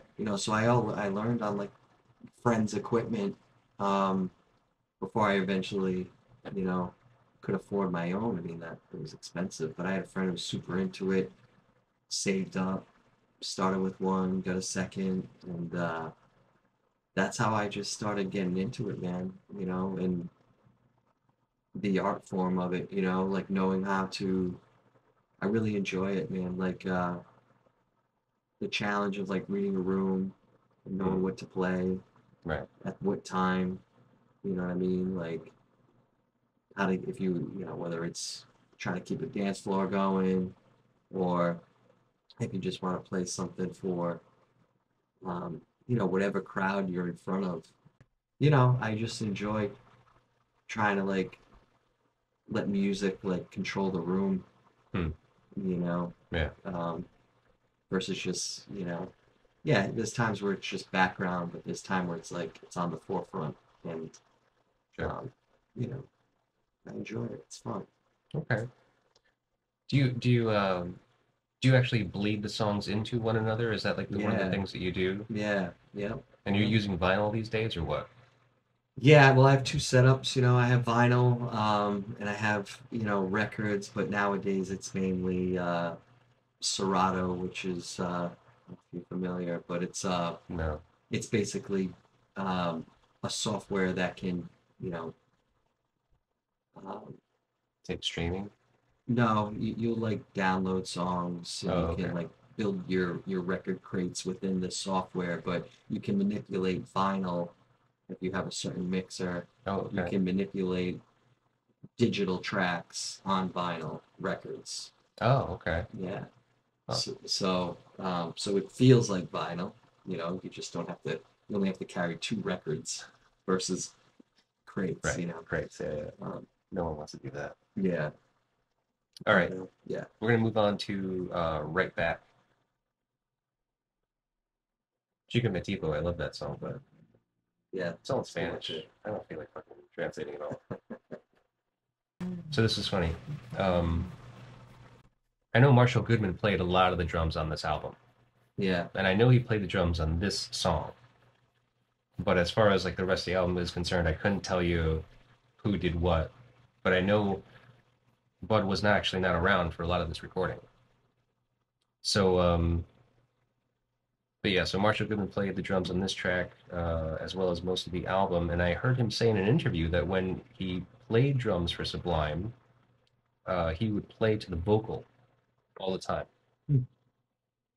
So, which instrument do you think is most important to the vocal? I'd say drums. Mm-hmm. You know, So, do you think you sing to the drum too? well, well, the drums definitely keeping. You know, oh, sorry, the Sorry. drums definitely keeping the beat and the rhythm. But actually, thinking about it, definitely the guitar. Like I try to like ride the rhythm in my vocals, Hmm. So I try to match up with the guitar, I feel probably more often than not. Hmm. Yeah, because some of your vocals tend to have its own rhythm. Like it's almost like a counter rhythm to what's happening. Yeah. Yeah, I don't know. I think it depends on the track too. I think whatever's kind of takes the lead, I kind of follow that, you Hmm. know. If it's the drum, I follow that, but Hmm. so Okay. maybe it's song by song. Yeah. All right. I just was interested because hearing it from a drummer saying like that they're following the vocals. I mean, like, Yeah, usually that's not the case, I feel, yeah. I because mean, the oh, that vocals aren't really keeping time. So I feel like, no. you know, I mean that's something that you can kind of like just shut off every now and then, like kind of like bring it in and out whenever you feel like it. Plus, I mean, Marshall Goodman was not the original drummer. So when he came into the band, he joined Sublime for a while. Like when Brad was like, I mean, when Bud was in rehab or something, he had an extended leave. mm, So, and as far as I can tell from what Marshall Goodman has said in interviews, I mean, it doesn't seem like he wanted to leave. He only left because Brad's drug problem was getting bad. mm, Like, and it doesn't seem like they didn't kick him out. They didn't ask him to leave. So it's just like he could have been the drummer yeah. for all I know. Yeah, I don't know. I feel like it was more in the studio where he was doing a lot of the drumming because I feel like anytime there was like shows, Hmm. it was Bud, Maybe every time you you saw know? them, but yeah, I mean, Yeah, yeah, he did a lot of shows with them. yeah, Yeah. All right. Well, I kind of wanted to touch on that because that would just seemed interesting. yeah, no, definitely. All right. Let's go to what happened for a little bit. This song always kind of stuck out to me, listening to it as a 17-year-old. Yeah, How what do you yeah, think? I mean, definitely had these nights Yeah. and then wake up like, what happened? I mean, I've been there, could Yeah. definitely relate um, to those mornings for sure. Right. And as you were saying, like, coming from a sober place now, I mean, like the grogginess, the that just feeling of just feeling like shit in the morning, Yeah, I mean, you know, I'm not so appealing these days. yeah. But look, I had many years, and this is a new chapter, Hmm. and I'm older, so I just think part of the reasons for sobriety is because I just can't deal with the hangovers, man. I just don't bounce back like they used to. Right. They're worse. They used to be a couple hours, and then it was a day, and then it was like 2 days to recover after Right. like a rough one, you know? To feel really normal. Yeah, yeah. And I don't miss that. Not to say it won't ever happen again, you know. I'm just One of in the these nights moment. on tours, we're bound to cut loose. Yeah, I mean, I'm just, in the moment right now. That's what feels good, and Yeah. that can change, you know. I do like a Negroni. I do like a bourbon on the rocks. You know what I mean? And I never really had a problem per se. It's just when I would start and get feeling good, I just keep going. Yeah. It's hard to stop at that point. Yeah, yeah. Well, so is there But I anything feel that you can blessed that I think never. about, like, back thinking about, the 20 somethings, like being the young person listening to this and fucking tying one on most nights of the week? Yeah, pretty Is much there every day. anything that stands out to you as just like, oh shit, that was like one of those like what happened days? Like an example of a what happened Yeah, day for for me. you. Yeah. Oh, jeez. That's not incriminating. You don't have to. um, I don't know, man. There's been a lot of them. I guess nothing really sticks out at the moment. Sure. Yeah. It's Um, hard because they're all such a blur. yeah. Have you ever been on tour with the band? No, no, no. We're never Okay. that fortunate. Yeah. No, we would just did Boston, Rhode Island, you know, as far out to like Western Mass. Yeah. Okay. But Like Worcester or something like that. yeah, Worcester, Springfield, but nothing. I don't even call that touring. Like a weekend. You know what I mean? Yeah, it's just like, hey, we got a show. Let's just take a road trip, play it, Right. come back. Right. But no, it was never that fortunate. You Mm. know, Okay. never made it there. Never had that many fans that would want to see us. Well, when you're going on tour, it's not because you necessarily have fans, because you want to make fans. Yeah. So I had done some touring, and yeah, we played many nights to nobody. You know, I have a story. Tear it. So I was on tour with the band Barn Burning. We were in Ohio somewhere. We were actually like doing a tour of Ohio. Like there was multiple fucking cities we were hitting in Ohio because it was so goddamn big. We were with our good friend Billy, William Russell Wallace is what he goes by now. And so he was just opening up for us as a solo act, acoustic guitar, acoustic vocals, and maybe a harmonica. And we played this like frat house thing. It was like a college campus. It was like a fucking frat house. I'm pretty sure. Uh, and it just got wild. Like we just kind of cut loose, and it was just us. So we were just like our friend Billy and the band, and we were just like starting to do covers and stuff like that. Just and then we just drinking, of course, like crazy. And this night, these students had a ritual that would happen, an annual thing, I guess, where they would all go streaking across campus. So of course, Billy and I were invited to join in the streaking. We are like, "Fuck yeah, let's do it!" And yeah, so before I knew it, I was completely naked and running across a college campus because probably just because there was this girl that asked me to specifically. I was just like, "Okay, well if she's doing it, I'm going." So Nice. yeah, just stripped down. All right, The that's a good thing, the, one. the thing that they said was that like they had to run to this one building and you had to press your ass cheeks against the glass door. That was kind of the whole thing. So then, yeah, that's what we did. All right, It's great. good man. Yeah, I It's good. got my impression on some door in Ohio. I mean, a good streaking moment, it's hard to turn down. So, all right, so I'll share one. See, you got me my thoughts Okay, going. sure. So I have a similar uh, streaking episode, but in college, it was graduation week. We were all fired. It was the end of an era, Hmm. and so we're all fired up. And we used to go to this bar, Maury's Pub, all the time. It was like the only bar that that, you know, everyone would go to. Our band played there, and they had DJs there. I DJ'd there. It was just a fun hangout spot. And I had an off-campus house right next door, so we were kind of pre-gaming. We're like, all right, we're gonna go to Maury's. It's like one of the last times, and Hmm. someone was like, "Oh, you won't streak. We should streak it." And I'm like, "Yeah, let's do it." Like, you won't do it. I'm like, "I'll do it." And everyone's like, "Yeah, yeah, whatever. I'll bet you, $100 you won't do it." So we go to Maury's Pub, and I'm like, "All right, I'm doing it now." It's graduation, so we had graduated. So families were in town, moms, dads, this and that.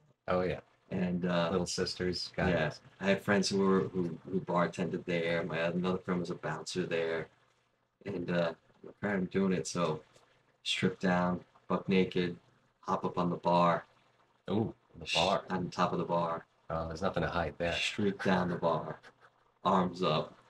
Yeah. Places like laughing, going nuts. I get to the end, I jump down. People like high fiving me, this and that. Pretty funny. And this girl was like, "What had just happened?" And they were like, "Oh, you didn't see it? Chris just like ran down the bar naked." And she's like, "Man, I didn't see that. I didn't see that." I'm like, "Fine." And I was still naked, so I jump back up and decide to run back.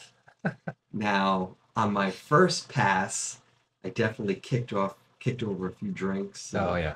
whatnot. So the bar was, say, a little bit more slippery Uh-oh. this time. So second time around, I thought it would be fun again to kind of streak on the way out and then leave.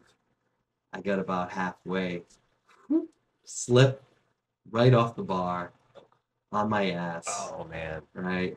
Complete fail. Bruised my ass. It was purple. So had to kind of get up from that and As long as that's all you bruised. do the, yeah, yeah, just my ass. But yeah, I did the walk of shame out of there. But you know, similar, free moment, if you will. The girls have a lot of sway on you when you're undressed or Yes, wanting to get undressed. exactly. Yeah, that night ended with me trying to score with that girl, and it didn't work out. Not for lack of trying, Yeah, can't because win them I'm a. all. All right, let's keep on moving. I only got a few more for you, so let's go to Eben. Hmm. That's on the next side. All right, so I got a whole friggin' long thing for this one. This song was called Celebration originally, and it was actually written by a dude named Eben Sterling. So Eben Sterling actually shared the story. He actually wrote this whole essay about this song, much later after Bradley passed away, kind of explaining the story of how this song came to be. So Eben's song was this is Eben's song, and he called it Celebration. And he said the lyrics, admittedly cliche, were an appeal for people to rise up and unify through music. Okay. Kind of lame. So he goes on to say that, to my credit, the song had a hook Brad recognized and thus became his muse. The next day, Brad called me on the phone and told me he'd re-recorded my song. He said he changed it around a bit and he'd written new lyrics, and the capper, he used my name in the song. He assured me that the song was not about me, and he'd actually changed the spelling of my name so people wouldn't get it confused from an E to an I. Not very much of a change. Okay. Uh, Honestly, I was pretty much appalled and hit a bit weirded out. I mean, first off, he had basically stolen my song. Secondly, he used my name.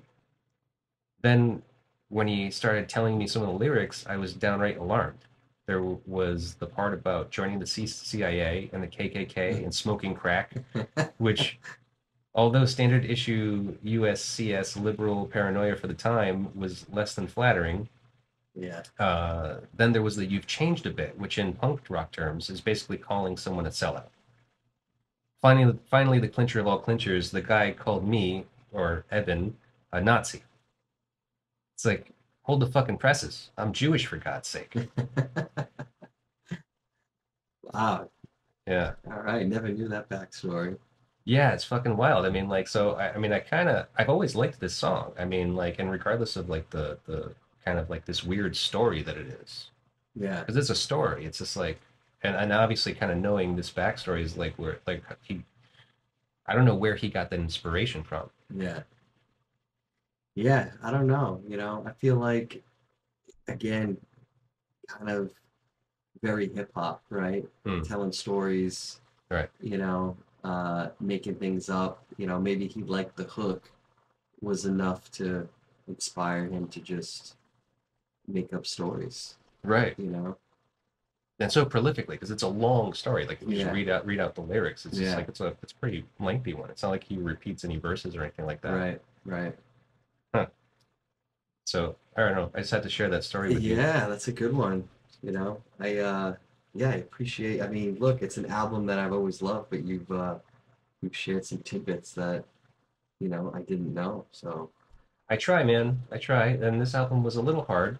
With the passing of Bradley, I feel like there's not much that he had said about these songs. right. So now this date Yeah, rate this date rate, which became the hit. became the hit. I mean, like, how do you feel about this song? Because obviously, if you, I think people unfortunately say this is a little controversial. Yeah, yeah. I mean, it is,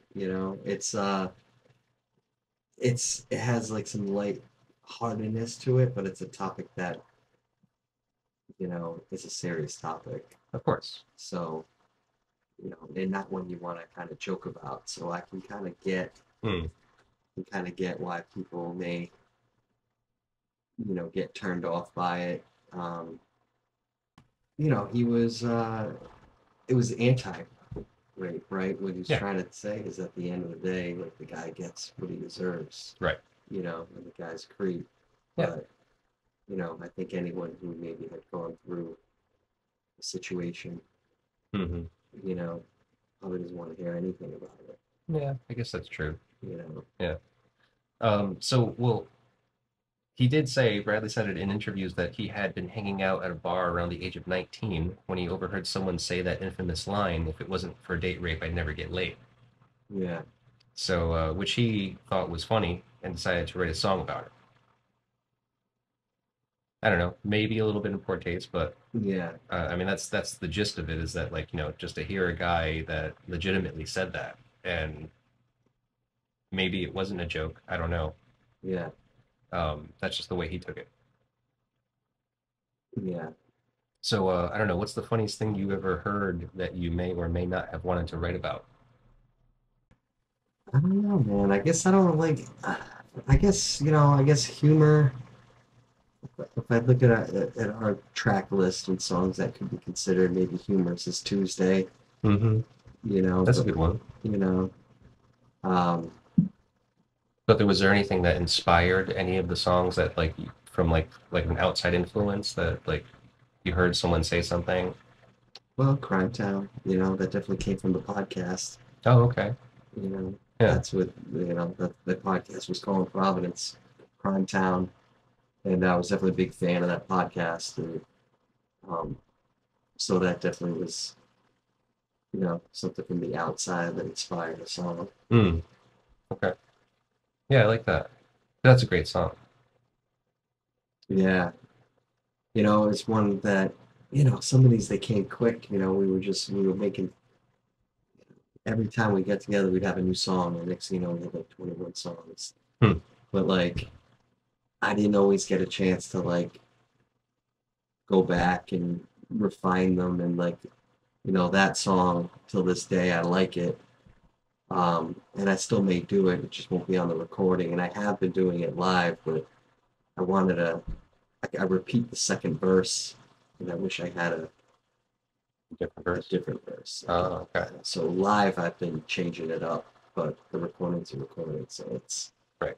you know, Okay. Oh, that's so cool though. I mean, it's good to hear that like maybe you're kind of still add to it even though. yeah, yeah. Live, I tend to do that because there's a couple songs in there that you know repeats, and sometimes it's fitting, but sometimes it was because the track, we were just banging them out, Right. and there was a lot of lyrics and a lot to remember. Um, but yeah, that was one that I would like a second verse to. Hmm. Okay. Well, that's the downside of working fast sometimes. Yeah, Yeah. yeah, All right. So, man, I got one last thing for you. Hope was the next song, but that's a cover by the Descendants, which is beautiful. yeah, Great. yeah. It's a good one. KRS-One, you mentioned a little bit about earlier. Yeah, Um, KRS-One, the teacher, and them paying homage to him on this song and the way they did, I thought was super cool. hmm. Um, because KRS-One was just, you know, known to be prolific and um, you know, and I know with this KRS-One, I mean he's always the teacher. So it was at the time I was like, holy shit, man, these guys are reading my mind. Mm-hmm. Yeah, Because I was a right. huge fan of Boogie Down Productions, KRS-One, all of it. So Oh, cool. All right. Well, then the only thing I want to say to wrap this up was actually for the last track, which actually isn't on the vinyl record, is the thanks. oh yeah, the killer thanks. Yeah, I mean, so, little weird to designate such a long track on an album to thank all the crew, family, and friends and inspiration, Yeah. you know. But in closing, I mean, uh, who do you have to give thanks for where you are right now? Oh man. Um, definitely my parents, as wild as my journey's been, with all the different avenues that I've pursued, they've always had my back Hmm. and always supported things that I've felt strongly about, things that I wanted to do. Being the youngest of the family, I definitely took my own path, different than my brother and sister, right, wrong, or indifferent. It was just I was gravitated to the more creative side. Hmm. Um, so yeah, my parents, man, they've been supportive and there for me no matter what. Um, my wife, Chrissy, I mean, I couldn't ask for more. She's a beautiful human, inside out, and a great mom. But I really just appreciate that. She's never tried. She's accepted me for who I am, and there's times where um, I may question things, and she just encourages me to keep being creative, Hmm. to keep pursuing that. For just for not for like financial benefits, but just for like for my soul or for personal benefits. Like Yeah. um, so she's always one. She's creative herself, but I really just appreciate her. Like, you know, I'm I own a restaurant. I have a full-time job. I have a baby, another one on the way. Hmm. I have a band, You're a a DJ. DJ. I mean, I wear a lot of hats, and there's times where she can be like, why don't you just stay home? But I try to balance it all out. But she's supportive of me and things that I love to do, Hmm. and vice versa. I'm supportive of her, and that's what I really like. Just love about our relationship is that we can, you know, be ourselves Right. and encourage the things that we, are passionate about. Yeah. Mutual support too, because she's an artist as well, Yeah, right? yeah, yeah. She's a singer, songwriter. Um, she's fantastic. She's obviously some of that's taking a back seat with motherhood, but she'll be back. Yeah. Yeah. That's good. Good to know.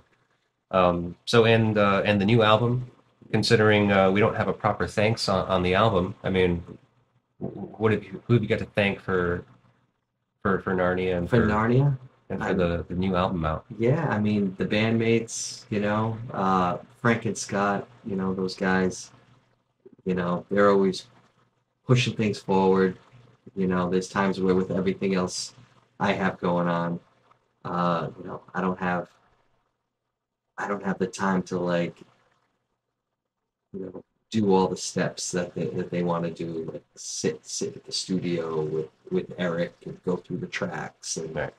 those guys did that without me, Right. and those guys kept the ball moving, so I appreciate them for that, because if they left it up to me, it probably still wouldn't be out. Right. So those guys were driving. Hash, I thank him for the inspiration. It was awesome to play with him. I mean, he's a outstanding, he's my homie, but he's a outstanding musician. It was fun to be able to like write songs with him. Dissect songs, break things down, Mm. hear in his ideas and how he works. It was an inspiration for me, so I was just happy to be a part of it all. So shout out to Hash for the inspiration. Um, Eric, who I haven't, I met him like once, so I don't really know him, but what he did, was awesome. Um, but yeah, and I thank you, man. Oh. I thank Adam for who was the bassist prior. I Stepping mean, in when Hash left. yeah, he stepped in, he learned the songs, wasn't a bass player, but was happy to like dive in, learn the tunes, play out with us. So that was great. And now, you coming in and what you've done, man, putting out the album Mm-hmm. and making that all happen. Thank you for that. No That was problem. amazing. Um, the promo you've done and the shine that you've put on it. It's another layer that's awesome. So Cool, man. Thank appreciate you. you, man. I appreciate this opportunity coming down here. My first podcast ever, so hopefully it went well. I think so. Yeah. I mean, it's different when you're in here, and then all of this stuff. I probably didn't have to do this, but I just thought it was interesting that I got my hands on a record, and I was just like, yeah, we should definitely play Yeah, a little bit of it. yeah, I liked it, man. I liked it. All right. Just a little, yeah, touching in on it, but I appreciate it, man. It was fun. It was fun. Yeah, man. Great. Well, I'm glad you had a good time. Thanks for coming and doing it. And yeah, man, we're just hopefully we'll be back out soon. Yeah, I yeah, guess that's man. all we can say for that for now. Yeah, yeah. We'll see. But yeah, we'll be back. All right. Great talking to you, All right, Chris. man. You too. Thank you. No problem.